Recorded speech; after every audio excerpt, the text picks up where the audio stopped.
The Buffalo Bills' third down defense feels like a nightmare. And the question that's been in my mind is, can Bobby Babich, can Sean McDermott figure it out before January football arrives? There's so many games on our schedule coming up that should be easy wins for us. And frankly, our schedule is so favorable, but I'm not really concerned about the New Orleans Saints. I'm not really concerned right now with the New England Patriots coming up. I'm not really concerned with a handful of the games on our schedule, but what I am concerned about is the nightmare that is our third down defense and the question of, are they going to be good when it matters most down the stretch of the season?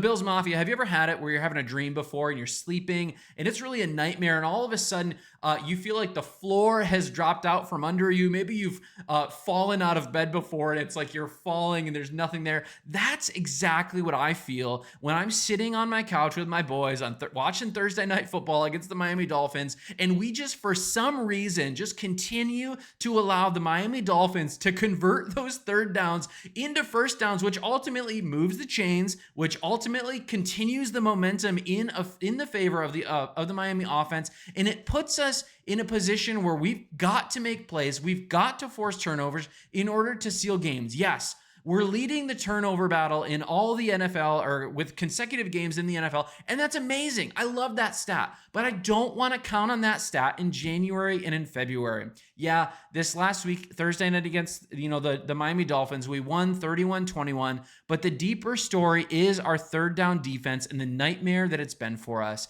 The Miami Dolphins converted 10 of 15 third downs against us this last week. And so today I want to talk about what went wrong, why it matters most that we fix this issue on our team, which is probably the most gaping or worst issue on our team, and really what are some potential solutions for it in the short term and also the long term. But my name's Colin. This is Crack the Table. We're all Bills, no break. So I'm posting Bills content every single day. And so if you're not part of our community, I just welcome you in.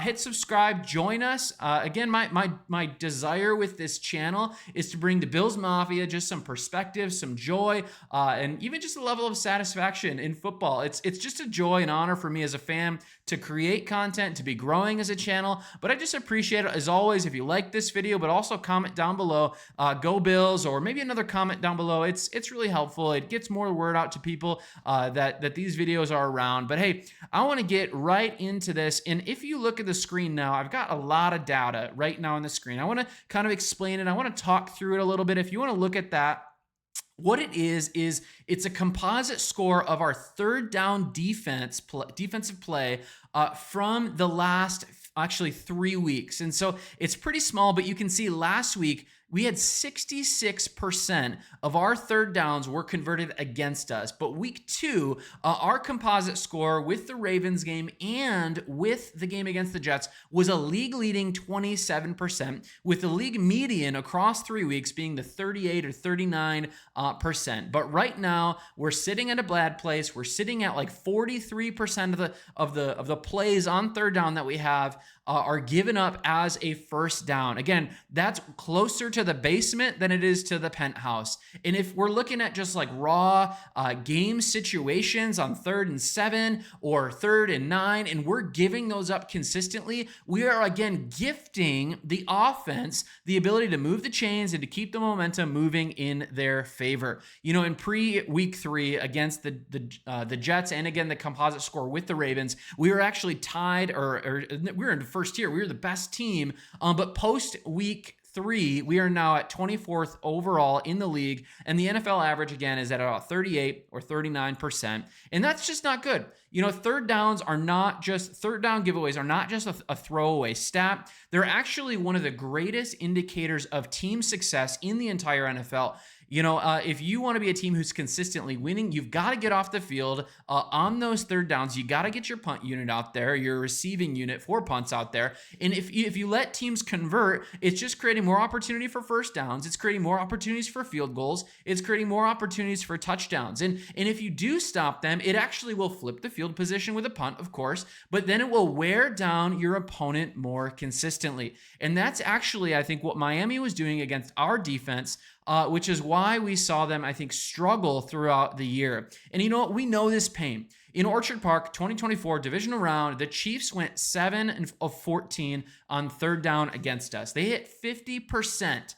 Above league average as it stands currently so far this year. And it was another night where the defense was playing decent at, maybe at first and second down, but third down, we were giving up 50% of those plays. And that's not a nightmare that I want to experience. I don't want to be sitting on my couch with my heart beating later on in January against the Chiefs, against the Ravens, against the Broncos, against the Chargers, whoever these teams are that we're going to be playing in the playoffs. And I don't want to have 40-ish% of our defense or of our third down defense giving up first downs. That's terrible. Again, those are like the biggest moments in the game that actually our hearts feel like some people we are going to have heart attacks. Sorry, not to make a joke of this, but we're going to have heart attacks over the fact that our team on third down is giving up these big plays. And so before we pin everything on Bobby Babich, here's, I think, the roster reality.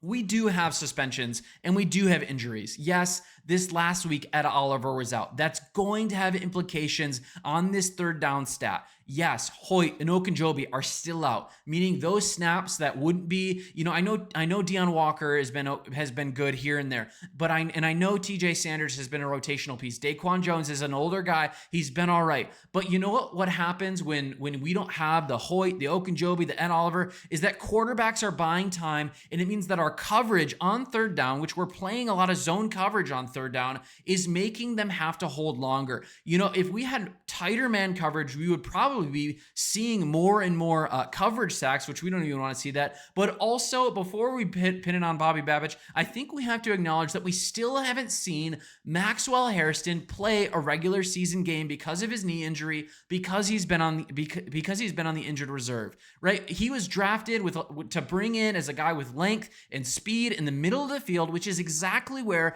these defenses or these offenses are taking advantage of our defense. And so these depth pieces that we've had, even a Dorian Strong, even, an injured Trey White, like these guys have been put in positions that they weren't necessarily brought in to hold. Yeah, Trey White maybe was planning on, because of the rookie Hairston, not, starting right away. But regardless, he's not our long-term solution. And hopefully by this time or later in the season, week 15, 16, 17, and also going into the playoffs, hopefully Maxwell Hairston's going to crack down in the middle of the zone, but also the safety play, of course. But the chain reaction in this is simple, and why I don't think it's fair just to say, oh, Bobby Babich is terrible, even though I went on a rant, a couple weeks ago about him. It means that we have a thinner rush. It means there's longer coverage needed for our safety, for our secondary, and even at times our linebackers, which means our linebackers and safeties are stressed out and that seams are opening. And that's why it's important right now, because we need to acknowledge that the kind of plays that our defensive coordinator are calling are just trying to protect us from the deep balls. They're trying to protect us from the home run balls, but it's giving up a lot of first downs on the front end because we're letting them have this soft zone coverage, which is ultimately painful as a Bills fan. But we want to see them not have not get the go ball, not get the touchdown ball, which is what we're trying to prevent there. But the scheme reality really, really matters. And again, coaching does as well play a factor into this. And so on third and long, because we've been leaning into this zone conservative defense, we've been trying to keep everything in front of us. It's where Miami has taken advantage of us with Waddle and with Tyreek Hill in this last week. Early pressure looked like it was going to help, but again, with a guy like Ed Oliver out and not having some of those other defensive front seven players, if we're not getting after the quarterback, then the quarterback's going to have time to really eat us apart when the zones do break down. And so we need to be using more disguises, maybe more simulated pressure, or even just muddying the pre-snap picture to make sure that we have a good look on really making the QB hesitate, but also just getting ready for what potentially could come in front of us. But I also do want to acknowledge, and Miami Dolphins, I'm not fond of where they're going as a team, but their offense is humming overall. They're currently leading the league at 54%. So yes, those 10 out of 15 third down conversions was a problem with the Bills, but it's also an advantage of the Miami Dolphins, who do have a good play caller, who do have some good weapons on their team. And so it does matter. The nuance of this does matter. But really, what's next, or what's even crucial?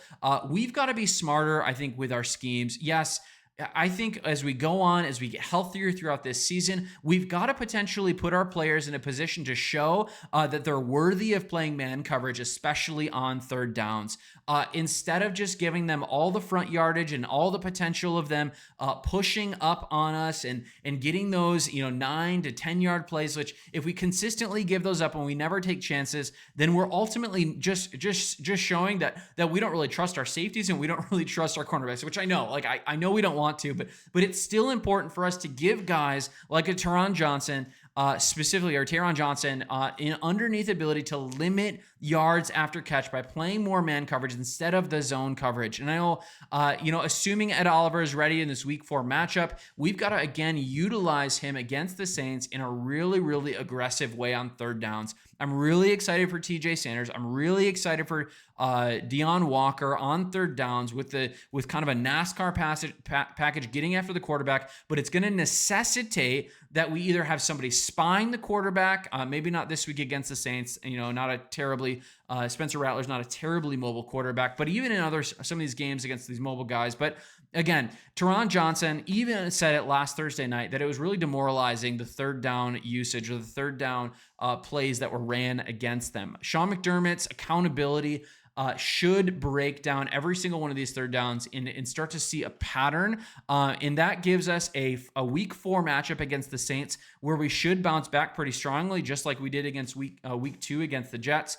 But in all of it, this doesn't matter for me really until January. I want to see growth. I want to see us get to maybe the top end of the league in maybe the top 10 in the league in third down conversion rate or a lack thereof. But the bottom line is we're still 3-0. That's awesome. We can't be mad about that. We're still the class of the AFC East. We're still the class of really the entire AFC conference, and we're rolling on offense, and third downs are just the thing that we need to watch for. We fix those. This team can go anywhere. Ignore them in January is going to get painful. But Bills Mafia, what do you think, and what do you want to see out of this coaching staff, and what do you want to see out of this personnel going into week 4 and going into week 5 against the Patriots from our third down defense? But drop your takes below. As always, go Bills. This is Crack the Table. I'm Calm.